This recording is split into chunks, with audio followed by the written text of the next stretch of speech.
My ex-wife, who cheated on me and abandoned our family several years ago, showed up at my house with a child from another man and wanted to reconcile. I slammed the door right in her face. My ex-wife Angela is 36 and I'm 37. We met in our early 20s. At 24, we both worked on the same farm and started dating. After 2 years together, we got married, and 3 years later, we already had two daughters, who are now 9 and 7. The second pregnancy was unexpected, and Angela wasn't happy about it, but she didn't terminate it, though I told her I'd support whatever decision she made, as I didn't want to force her through something she didn't want. Everything was wonderful after our first daughter was born. We loved each other as best we could, but everything changed after the second pregnancy. Angela became irritable and constantly picked on me or our older daughter. I assumed it was due to hormones and tried to tolerate her new behavior. We hoped it would pass, but it only got worse. My daughter and I learned to tiptoe around her. I took over all the household responsibilities, even though Angela was supposed to be the homemaker. She'd quit her job after our first child was born and managed the home and childcare while I worked. This arrangement lasted until the second pregnancy. When she became pregnant again, we had to hire a housekeeper because Angela complained she was too exhausted to handle the house and children.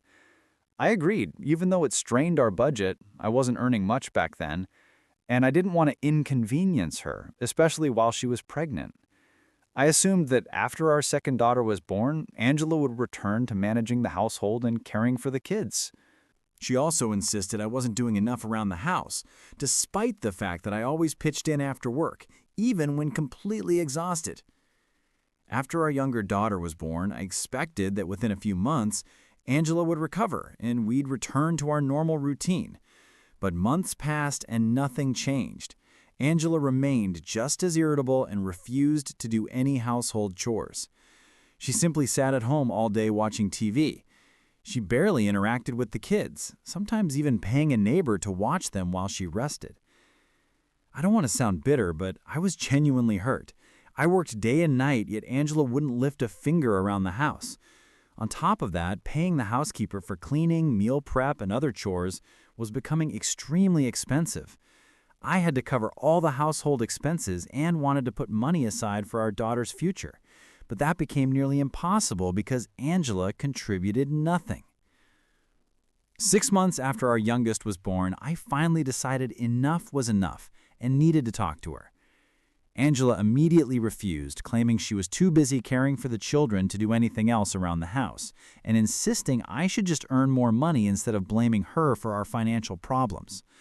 I tried to explain that I was already doing everything I could, but if we wanted our marriage to survive, she needed to put in effort too. I also mentioned that, as far as I knew, she wasn't really caring for the kids. Our housekeeper once told me Angela just let them watch mindless reality shows all day. I quickly realized that bringing this up was a huge mistake. Angela flew into a rage, accusing me of spying on her through the housekeeper. She launched into a tirade, saying she wouldn't tolerate me pressuring her to do all the work while I supposedly did nothing but sit at a desk for a few hours a day. She even claimed it was my fault we couldn't afford a housekeeper, and that it was shameful for me as a man and head of the household to ask her for help. None of it made sense. She grasped at any excuse to justify her behavior and insisted there was nothing wrong with her while I was the crazy one for expecting her to contribute. We ended up in a massive argument. She called me a loser, saying I couldn't afford a woman like her. In response, I called her a lazy cow who had already failed as a mother. Our older daughter was terrified of her, and now she was failing as a wife, too. That comment hit a nerve, and she shoved me hard. I lost my balance, fell onto the coffee table, shattered the glass, and cut myself. I had to be rushed to the hospital. The whole time, she kept apologizing profusely. Thankfully, my injuries were only superficial cuts on my back, but it could have been much worse.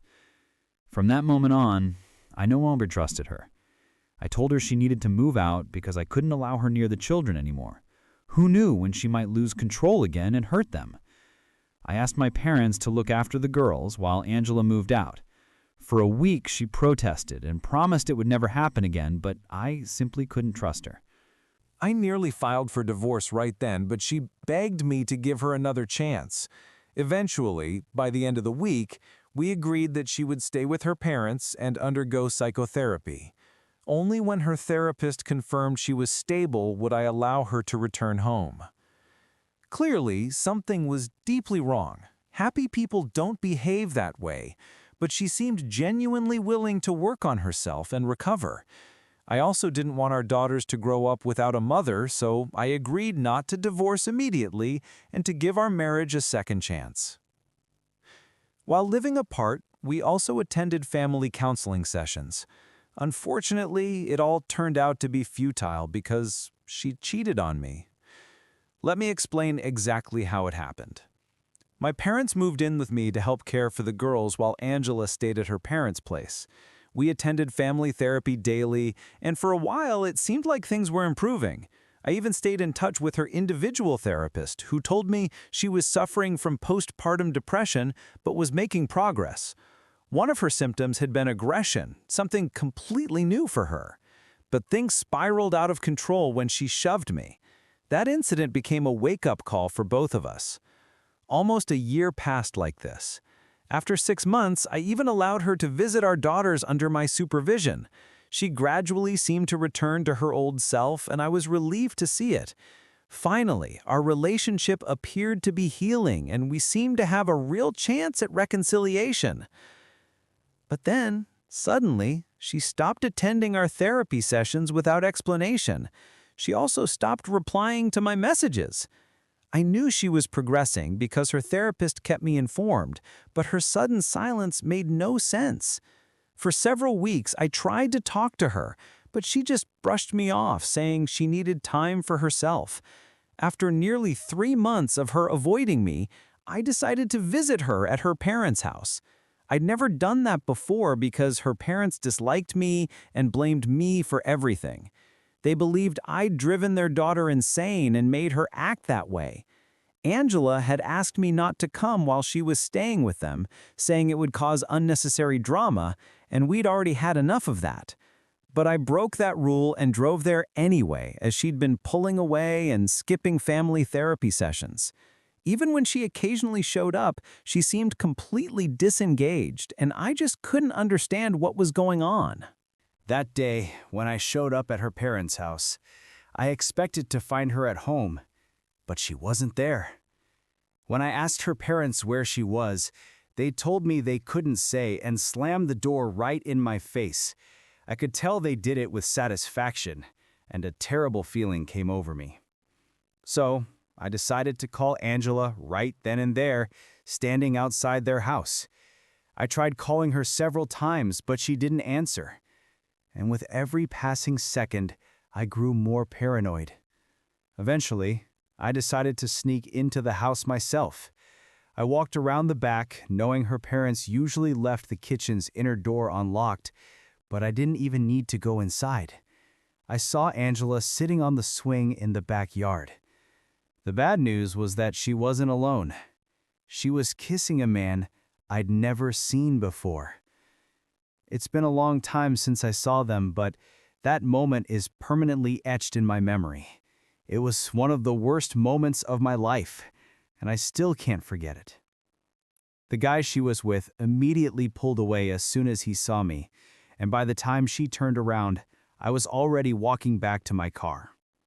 She ran after me and tried to stop me, but I wasn't listening. I was in shock. She tried to grab me, but I pushed her away and told her not to touch me. She backed off and I drove home. Once I got home, I blocked her everywhere so she'd have no chance to explain anything. I told my parents I wanted them to find me a lawyer and explained what had happened at Angela's parents' house. I didn't see or hear from her again until we had to meet with a mediator to discuss divorce terms. By then, I'd become like a robot, just mechanically fulfilling my duties for the sake of my daughters. Emotionally, I was completely numb. I felt nothing, not even when I learned Angela was giving up her parental rights because she'd decided she no longer wanted to be with us and instead wanted to be with that guy I'd seen in the backyard. Let's call him Sean. He was her childhood friend. Although they'd grown apart after high school, apparently they reconnected when she moved back in with her parents, and she'd fallen in love with him. Her parents supported their relationship, which is why they were fine with their daughter kissing him in the backyard despite being married and having 2 children.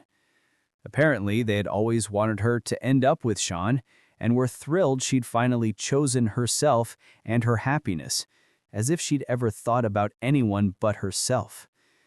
The divorce process dragged on because despite cheating on me, she still demanded alimony. It sounds absurd, but it's true.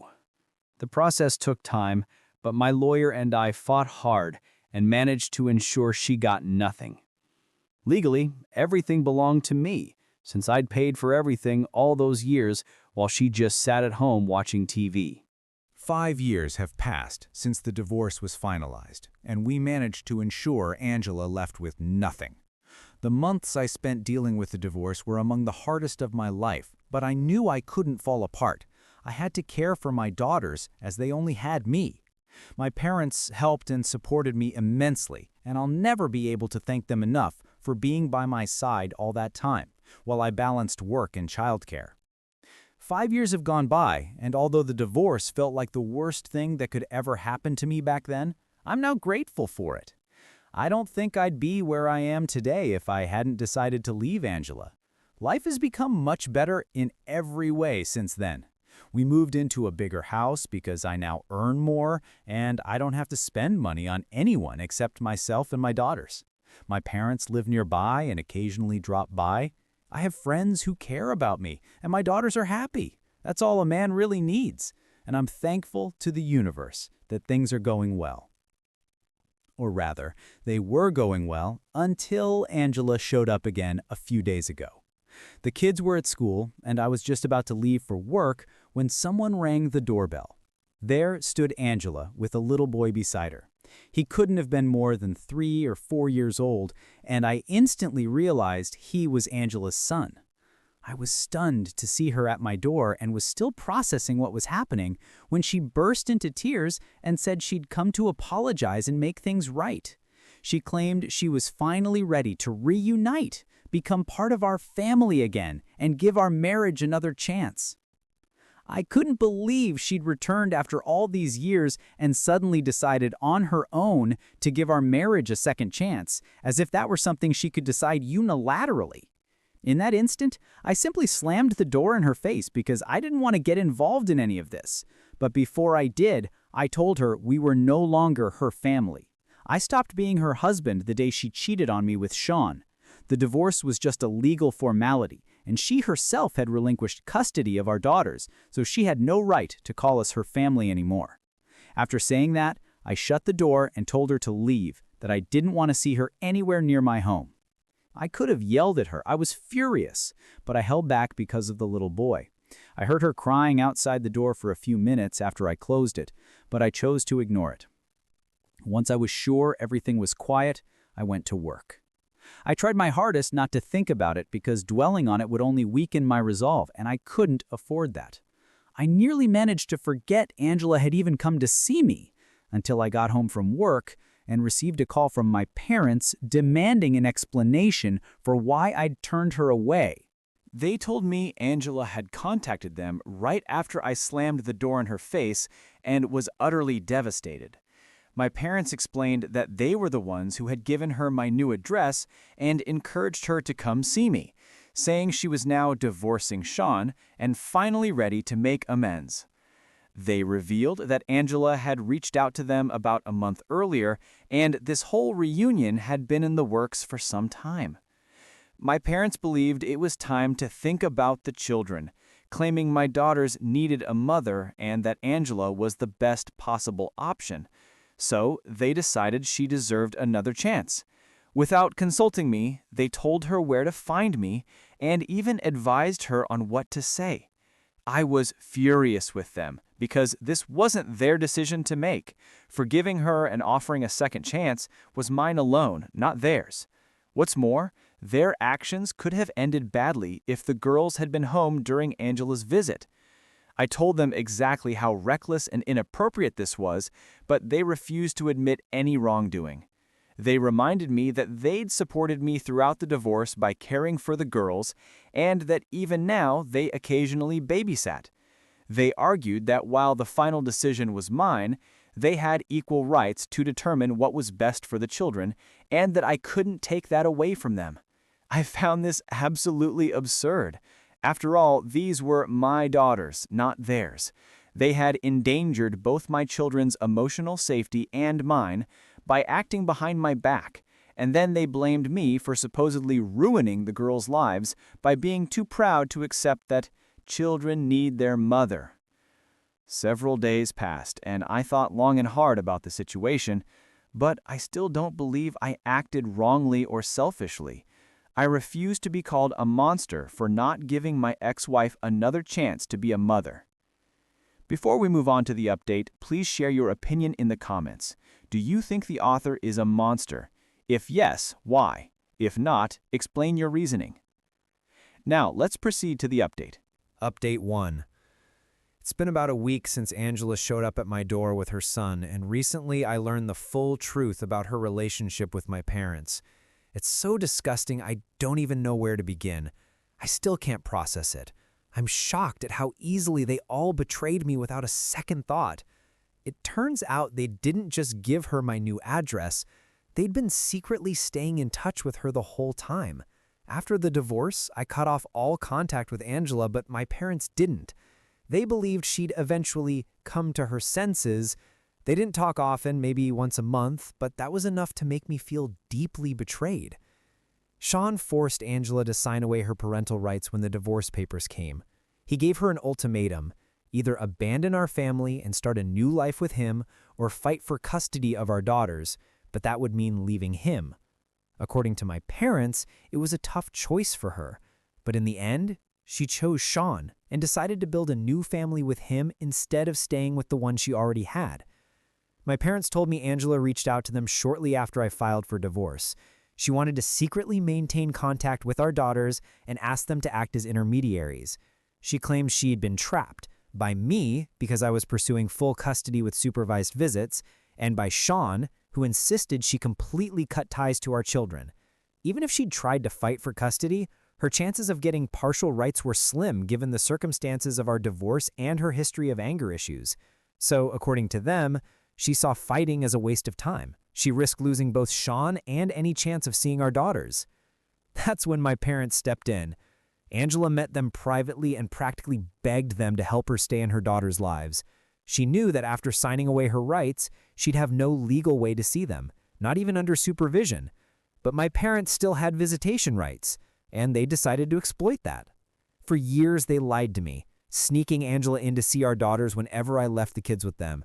They did this because they felt sorry for her and believed a mother shouldn't be separated from her children, yet they felt zero guilt about betraying their own son. Every time I asked my daughters what they did at Grandma and Grandpa's, they'd say they played with their friend. I assumed they meant actual friends of my parents, people I knew, but it turns out my parents told them to call Angela their friend in case I asked. My daughters never told me the truth because my parents bribed them with toys and sweets to stay quiet. And even more disturbingly, Angela and my parents convinced them that if they told me, God would punish them.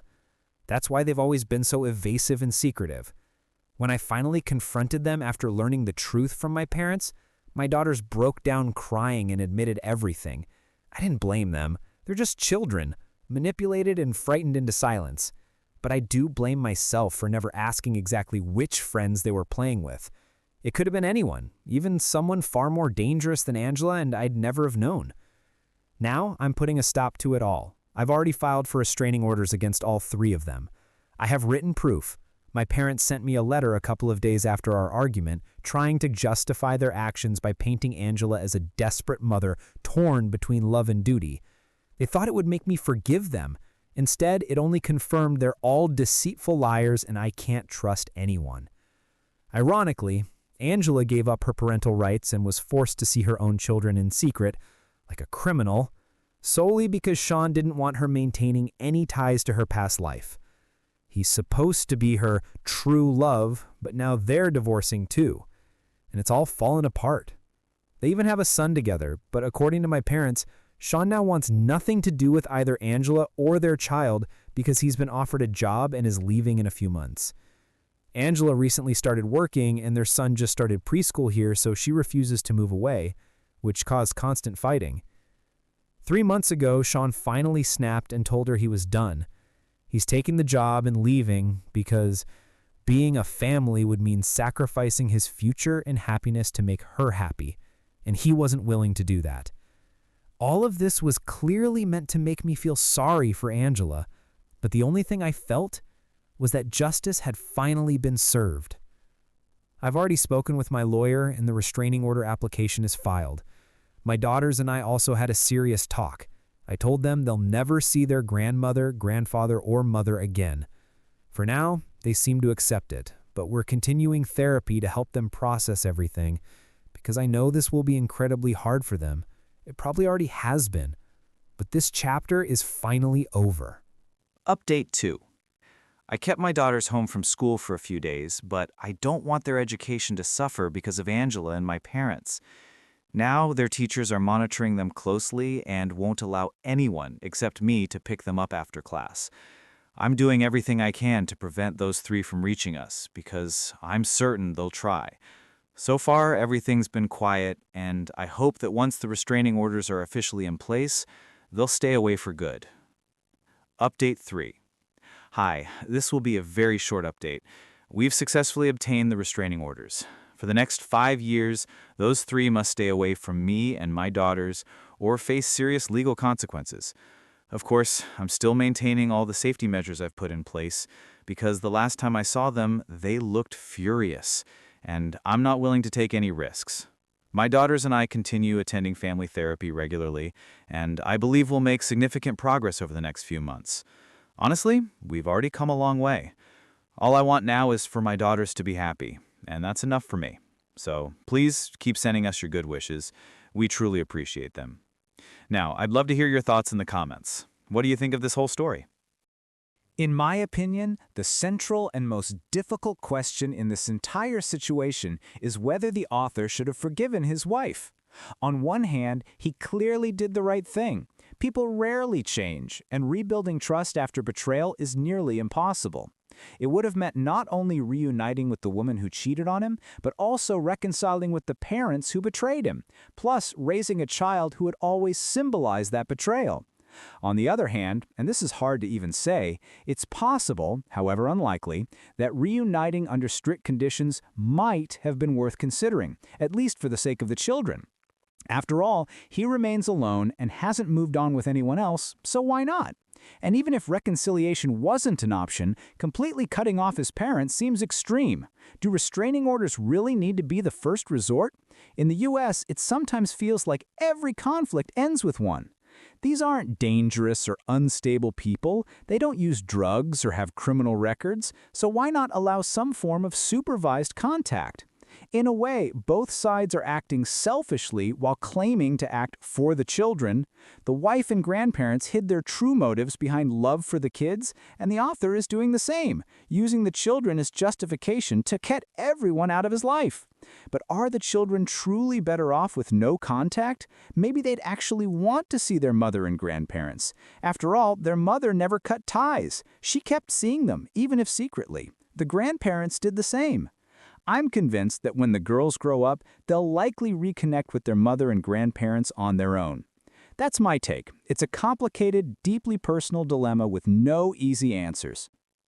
Thanks for watching this story till the end. Be sure to check out our previous video linked here, and don't forget to subscribe. More stories like this are coming soon.